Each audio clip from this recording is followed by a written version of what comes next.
आमच्याकडे येताना भाकरी आम्ही कडक भाकरी घेऊन आलेलो आहे, चटणी घेऊन आलेलो आहे। काय सुधारणा निगरगट्ट सरकार निगरगट्ट। नमस्कार, मी संतोष साबळे, आपण पाहत आहात व्हॉट्सअप।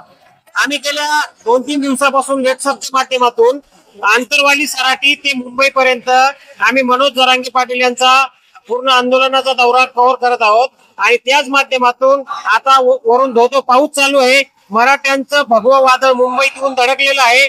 कोणत्याही गल्लीत गेलं तरी मराठा बांधव दिसतोय। आता मी सीएसटी स्टेशनला आहे आणि वरून पाऊस चालू आहे आणि ह्या पावसामध्ये मात्र मराठ्यांची एवढी गर्दी झालेली आहे की सीएसटी मध्ये पाय टाकायला देखील जागा नाही। माझ्यासोबत असेच बांधव आलेले आहे, सोलापूर जिल्ह्यातून असं अनेक वेगळ्या वेगळ्या जिल्ह्यातून बांधव आलेले। दादा, कुठून आलेले तुम्ही? सोलापूरहून मोहोळ तालुका।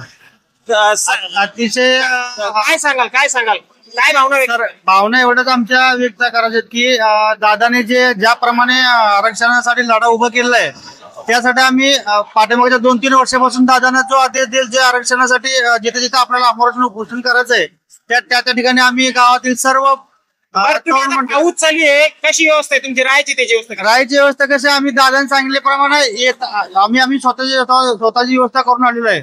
आमच्याकडे येताना भाकरी आम्ही कडक भाकरी घेऊन आलेलो आहे, चटणी घेऊन आलेलो आहे।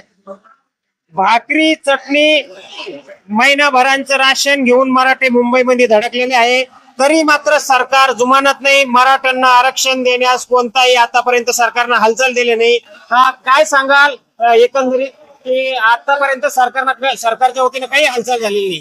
काय सुधारणा निगरगट्ट सरकार निगरगट्ट नाही झाला तेच तर काय होईल? लढून आम्ही येत ना मुंबई सोडणार ना, आरक्षण मिळत नाही तोपर्यंत आम्ही मुंबई मधून येतो, कुठेही पावलं टाकणार नाही जोपर्यंत आरक्षण मिळत नाही। मग 5-8 दिवस असो 10 दिवस असो तोपर्यंत आमचा मुक्काम मुंबई मध्येच राहणार आहे। आम्ही मुंबई अजिबात सोडणार नाही, मुंबई टक्का जाम करणार आहोत। मराठ्यांनी आता पावित्र्य घेतलेला आहे, मुंबई जाम करणार। आता तरी मराठी शांत आहे, पण जसे जसे मनोज जरांगे पाटील आपण पाहतो उपोषण करतात आणि उपोषण करताना त्यांची तब्येत जशी जशी खालवती तसे तसे महाराष्ट्रातले मराठी आक्रमक होताना काहीसे आपण पाहिलेले आहे। आता हे योग्य वेळ आल्यावरच कळेल की नेमकं काय होतं, पण आज तरी जरांगे पाटलांच्या आंदोलनासाठी काहीतरी ठराविक वेळ ठरवून दिलेला आहे। त्याच्यानंतर नवीन अध्यादेश काय येतो काय नाही हे बघणं तितकंच उचितच राहील। आपण एकीकडे पाहिलं तर आझाद मैदानावर मराठ्यांची तेवढीच गर्दी आहे, पाणी तुंबलेलं आहे, तरी मराठे तिथून हटलेले नाही।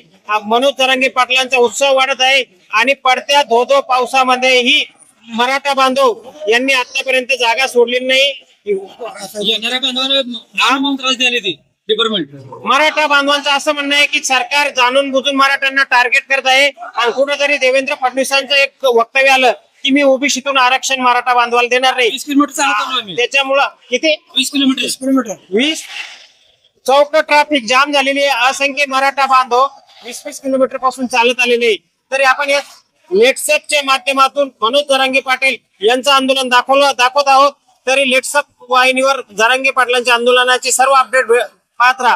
सोशल मीडियाच्या भाऊ गर्दीत विश्वासार्हतेने चकाकणारे नाव म्हणजे लेट्सअप मराठी। सगळ्यांना सगळ्या नागरिकांना ती स्पीच ती लेट्सअप वरील मुलाखती म्हणजे विचारांचा खजिना। त्यानंतरच्या निवडणुकीमध्ये मला सोडून गेले। बातम्या केवळ वस्तुस्थिती सांगणाऱ्या, न प्रोपगंडा, फक्त जनतेचा अजेंडा। क्योंकि आने वाला कल जाने वाला है, जाने वाला कल आने वाला है। राजकारण, मनोरंजन असो की क्रीडा क्षेत्र, महाराष्ट्राची स्पंदने संवेदनशीलतेने टिपणारे माध्यम म्हणजे लेट्सअप मराठी। जगासोबत एक पाऊल पुढे राहण्यासाठी लेट्सअपचे ॲप, सोशल मीडिया आणि वेबसाईट सोबत कनेक्टेड रहा।